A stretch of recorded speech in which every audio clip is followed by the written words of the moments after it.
So when I was in 5th grade, my English teacher told me there's only one way you can do a story. It always has to have conflict between a person, conflict between himself, or conflict between nature. I never really thought different of this, and I always thought that was the only way you could write a story, and that was the only way it could be presented in that medium. I thought this until recently. My grandma actually texted me a couple months ago about this Japanese anime film, and she thought I'd really like it. So I watched it, and I was so taken aback by it because it was a much different storytelling method than I've ever seen. There was no conflict really throughout the film. It was just about really their lives and who they were. It was like the first time that I was taught how to do a Rubik's Cube. My friend told me that you could only do it this one way, and this is the only way you could do it. Even though it'll take maybe an hour to solve, it's the only way you could do it.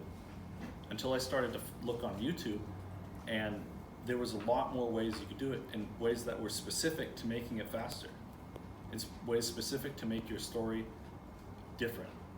And for my topic, I'm doing the two main types of storytelling methods of Freytag's triangle, which is the Western style of telling a story, and Kaisho Tenketsu, which is the Eastern style of telling a story.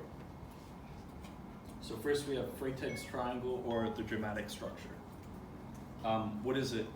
Freytag's triangle is a storytelling method that was thought from Gustav Freytag.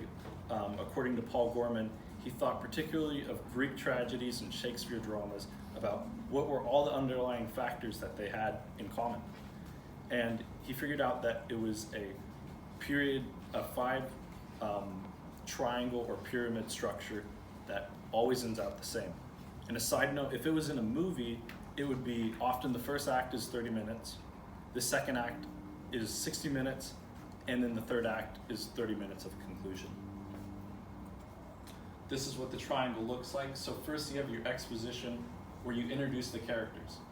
You get to know who they are and a little bit what they're about.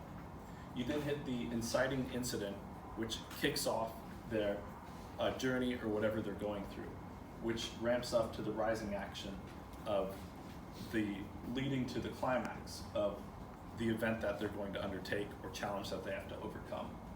And then you hit the reversal and falling action, which is the opposite of the rising action, which just slows down the pace until you hit the resolution, and ultimately the useless French word denouement to end it off. An example of this would be, let's use Professor Kokorin, and for his exposition, he likes to go out to lunch on Thursdays.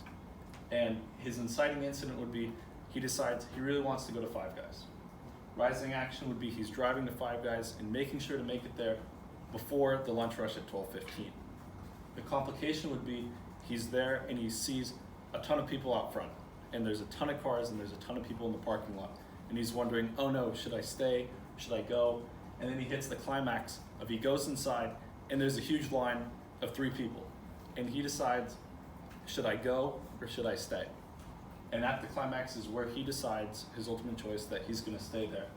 And we hit the falling action of him staying there, and ultimately the resolution of him enjoying his lunch.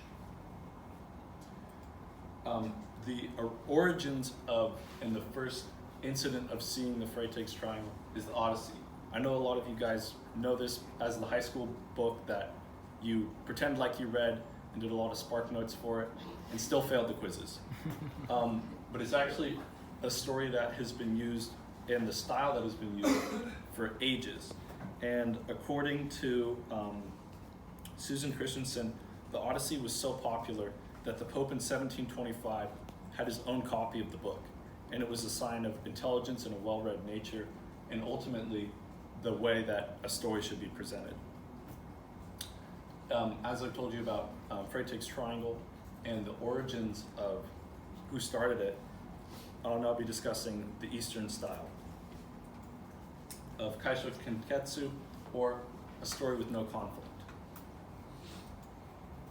What is it? It's an Eastern style of storytelling that focuses more on the characters, where the plot and the conflict takes more of a backseat, where the person takes and characters take a front seat.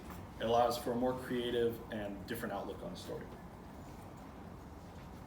Each of the sections of it are broken down into Kai, where it's the introduction of the character, the setting, the background of who they are and what they do.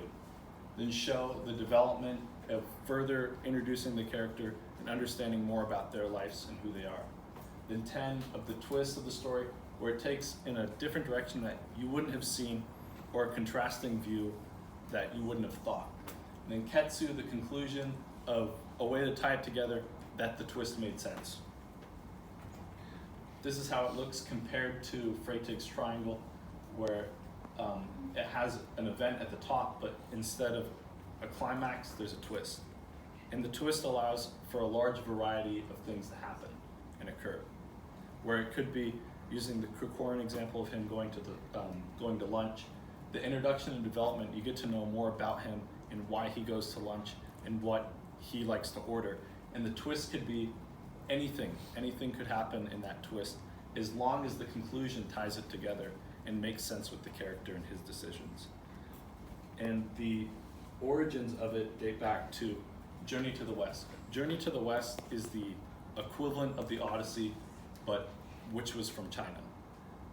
This, according to BBC, is all about the characters and how they bounce off each other and it create an attachment to the reader.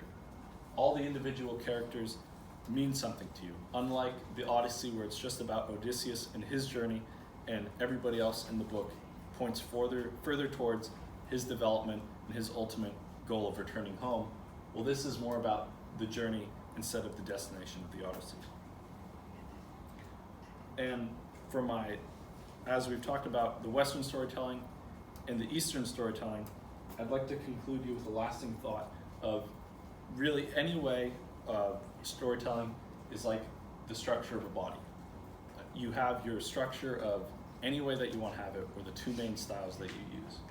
But it's really you who fills it out with the blood vessels, the organs, and the brain that use the body as a driving force for your story.